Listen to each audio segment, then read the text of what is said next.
ሰላም የተወደዳችሁ የቻናላችን ቤተሰቦች፣ ይህንን በዩኒቨርሲቲ የተሰራ ፊልም እንደምትወዱት አልጠራጠርም። ቻናሉን ላይክ እና ሰብስክራይብ በማድረግ ይህንን ምርጥ ፊልም ይመልከቱ። ታሪኩ የሚጀምረው በአውሮፕላን ውስጥ ነው። የ30 ዓመቱ ፈርሃን በአውሮፕላን ተሳፍሮ ጉዞ ሊጀምር ሲል ድንገት ከአንድ ሰው የስልክ ጥሪ ይደርሰዋል። በስልኩ የሰማው ዜና መላ ሰውነቱን የሚያናውጥ ነበር። አውሮፕላኑ ልክ ከምድር እንደተነሳ ፈርሃንም ከመቀመጫው ተነስቶ ወደ አስተናጋጇ ለመሄድ ሞከረ። ነገር ግን አውቆ በደረት ህመም የተመታ መስሎ ራሱን ስቶ ወደቀ። አብራሪዎቹ አውሮፕላኑን በአስቸኳይ ወደ አየር ማረፊያ መለሱት። ፈርሃንም በዊልቸር ተደርጎ ወደ ሐኪም ቤት እየወሰዱት ሳለ በድንገት ተነስቶ ቆመ። አይኑንም ገልጦ እየዘለለ የልብ ህመሙ የውሸት እንደነበር አሳያቸው። እየሮጠ አምልጦ ጠፋ። ፈርሃን የቅርብ ጓደኛ ወደ ሆነ ወደ ራጁ ቤት አመራ። ለራጁም ደውሎ ሶስተኛው ጓደኛችን ራንቾ ወደ ከተማ ተመልሷል የሚል አስደንጋጭና አስደሳች ዜና ነገረው። ራጁ ይህንን ሲሰማ ከድንጋጤው ብዛት ሸሚዙን ብቻ ለብሶ ሱሪውን ሳያደርግ እየሮጠ ወጣ። ሲገናኙ ፈርሃን ለራጁ ሱሪ እንደሌለው ነገር። ሆኖም ለሁለቱም የሱሪው አለመኖር ጉዳያቸው አልነበረ። የጠፋውን ውድ ጓደኛቸውን ራንቾን የማግኘት ጉጉት ከሁሉም በላይ ነበርና ሁለቱ ጓደኛሞች ወደ ቀድሞ የኢንጂነሪንግ ኮሌጃቸው ሲያመሩ ሻቱር የተባለውን የኮሌጅ ተቀናቃኛቸውን አገኙት። ሻቱር ራስ ወዳድና በትምህርት ቤት እያሉ ከ10 ዓመት በኋላም በመስከረም 5 ተገናኝተው ማን የበለጠ ስኬታማ እንደሚሆን አወራርደው ነበር። ሁሉም ይህንን ሞኝ ውርርድ ሲረሱ፣ ሻቱር ግን ቀኑን አስታውሶ ወደዚያው ቦታ የተባሉበት ቀን ጠበቃቸው። እሱ የትልቅ ኩባንያ ምክትል ፕሬዝዳንትና ሚሊዮነር መሆኑን በመናገር ሊመካባቸው ሞከረ። ፈርሃንና ራጁ ግን ለሀብቱ ግድ አልነበራቸው። የፈለጉት ራንቾን ብቻ። ሻቱር ራንቾ ከኮሌጅ በኋላ ድንገት እንደጠፋና ማንም እንደማያውቀው ነገራቸው። ነገር ግን አሁን ያለበትን እንደሚያውቅና በሺምላ ከተማ እንደሆነ ገለጸላቸው። የራሱን የበላይነት ለማሳየት አብረውት ወደ ሺምላ እንዲሄዱ ጋበዛቸው። እነሱም ራንቾን ለማግኘት ሲሉ ተስማሙት፣ ምክንያቱም እርሱ መኪና ይዞ ነበር። ታሪኩ ወደ ኋላ ተመልሶ ብዙ ነገሮችን ያሳየናል። ይህም በኮሌጅ ዘመናቸው እንዴት እንዳሳለፉ። ፈርሃን እና ራጁ ኮሌጅ ሲገቡ ከአንድ እንግዳ ተማሪ ከራንቾ ጋር በአንድ ክፍል ይመደባል። ፈርሃን የኢንጂነሪንግ ፍላጎት ሳይኖረው በአባቱ ግፊት ብቻ የገባ ነበር። ራጁ ደግሞ ስለ ወደፊቱ በመጨነቅና በፍርሃት በተከበበ ነገር ነበር የገባ። ራንቾ ግን የተለየ ነበር ከሁሉ።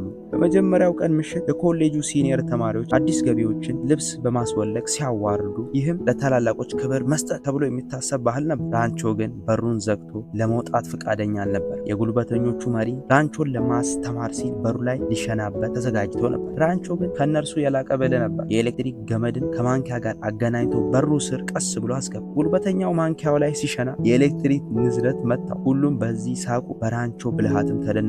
ከዚያን ጊዜ ጀምሮ ሁሉም እርሱን መፍራት ጀመረ። የኮሌጁ ዲን ደግሞ በቅጽል ስም ቫይረስ ተብሎ በተማሪዎች ይጠራ ነበር። ህይወት የሩጫ ውድድር እንደሆነ የሚያምን ጥብቅ ሰው ነው። ጊዜ ላለመፍጀት ራሱ ሲል ሸሚዙ ላይ ተለጣፊ ቁልፍን ይጠቀም ነበር። ቫይረስ ለአዲስ ተማሪዎች ማለትም ለፍሬሾች ስለ አንድ የጠፈር ብዕር ወይ ደግሞ አስትሮናውት ፔን ይነግራቸዋል። ይህ ብዕር በህዋ ላይ መጻፍ የሚችል ሲሆን ለየት ያለ ብቃት ላለው ተማሪ ሊሸልሙት 20 ዓመታትን ጠብቀው እንዳላገኙት ይናገራል። በዚህ ጊዜ ራንቾ እጁን አውጥቶ ጠፈርተኞቹ በብዕር ፈንታ ለምን እርሳስ አልተጠቀሙም በህዋ ላይ አለ። ቫይረስም በዚህ መልስ አጡ።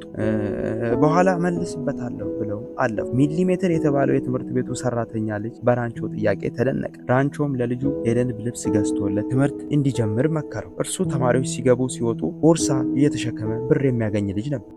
ራንቾ እንደ ሌሎቹ ተማሪዎች በጭፍን የሚጓዝ አልነበር። ትምህርትን ለዲግሪ ሳይሆን ለእውቀት ይማር ነበር። መምህራን ከክፍል ሲያባሩት ወደ ሌላ ክፍል ገብቶ ይማር ነበር። ታዲያ ሮይ የተባለ የ4ኛ ዓመት ተማሪ ለመመረቂያ የሚሆን የሰራውን ድሮን ቫይረስ ጊዜው አልፏል ብለው ውድቅ ያደርጉበታል። ታዲያ አልፎ ተርፎ ለአባቱ ደውሎ ልጁ እንደማይመረቅ ይነግረዋል። ታዲያ ልጁም ያንን ድሮን ይጥለዋል። ራንቾም ያንን ድሮን አሻሽሎ ይሰራዋል። ነገር ግን ሮይ ተስፋ ቆርጦ ራሱን አጠፋ። ራንቾና ጓደኞቹ ሮይ በክፍሉ ውስጥ ሞቶም ያገኙታል። በቀብር ስነ ስርዓቱ ላይ ግን ራንቾ ይህ ራስን ማጥፋት ሳይሆን በሲስተሙ የተፈጸመ ግድያ ነው ብሎ ቫይረስን ይጋፈጠዋል። ቫይረስ በዚህ ተናዶ ለፈርሃንና ለራጁ ወላጆች ልጆቻችሁ መጥፎ ጓደኛ ይዘዋል የሚል ደብዳቤ ጻፈ። እርሱም መንካት ስላልፈለገ በጓደኞቹ መጣበት። በመቀጠል ጓደኛሞቹ ተሰብስበው ወደ ፈርሃን ቤት ሄዱ። የፈርሃን እውነተኛ ፍላጎት የዱር እንስሳት ፎቶግራፍ ማንሳት እንደሆነ፣ ነገር ግን በአባቱ ምክንያት ኢንጂነሪንግ እንደገባ ይረዳሉ። ወደ ራጁ ቤትም ሲሄዱ በቤተሰቡ በከባድ ድህነት ውስጥ እንዳሉ፣ አባቱ ሽባ ሆኖ እንደተኛና እህቱ የምታገባው አታ እንደተቸገረች ያያሉ። ራጁ በፍርሃትም የሚኖረው ለዚህ ነው።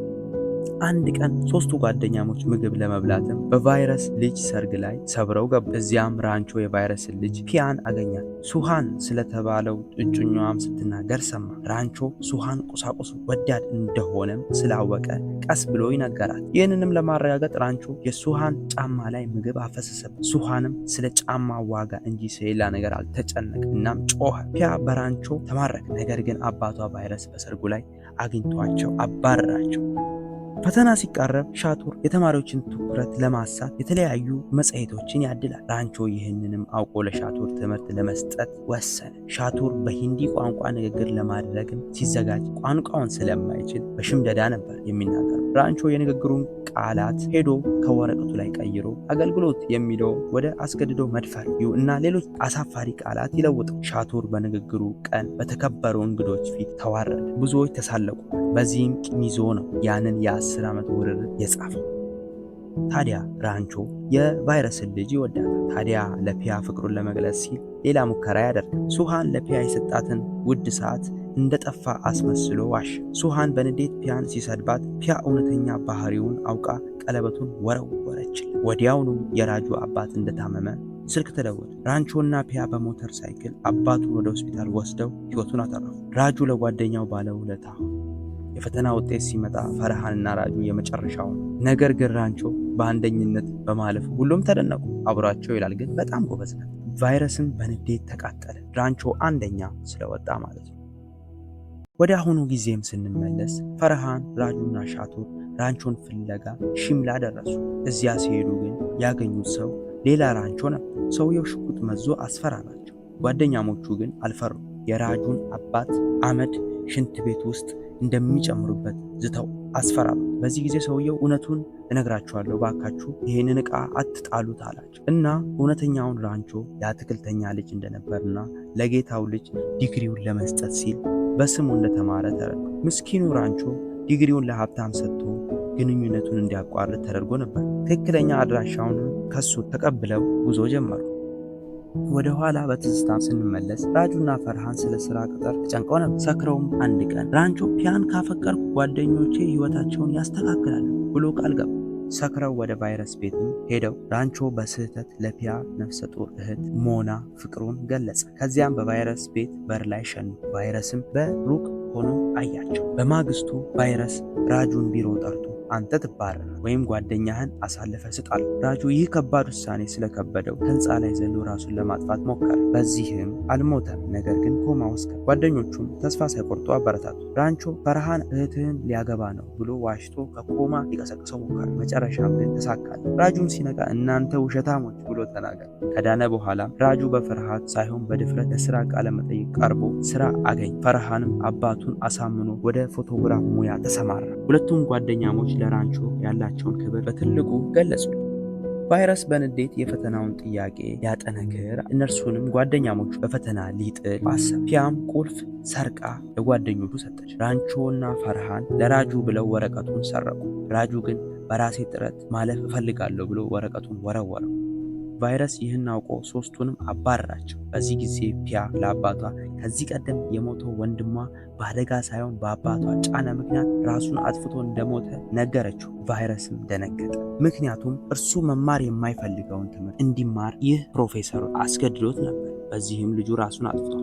ታዲያ እየወጡ ሳለ ትልቋ የቫይረስ ልጅ ምጥ ያዛት። ጎርፍ ስለነበር ከተማው ተዘግታለች። በብዙ ቦታ ውሃ ሞልቶ። ታዲያ ራንቾ በቪዲዮ ኮል ከፒያ ጋር እየተመካከረ በቫኪዩም ማሽን አማካይነት ህፃኑን በሰላም እንድትገላገል አደረገ። ህፃኑ ሲያለቅስ የሁሉም ሰው ጭንቀት ጠፋ። ቫይረስ የልጅ ልጃቸው ሲያለቅስ ልባቸው ቀለጠ። ራንቾን ይቅር ብለው ያንን የጠፈር ብዕርም በዝናብ ውስጥ ሸለሙ። ለዓመታት ሲጠየቅ የነበረው ጥያቄ መልስ ሰጡ። እርሳስ በህዋ ላይ ብንጠቀም ጫፉ ተሰብሮ በመንሳፈፍ አደጋ ሊፈጥር ይችላል አሉ። ስለዚህ ይህ ብዕር ከሁሉም የተሻለ ነው።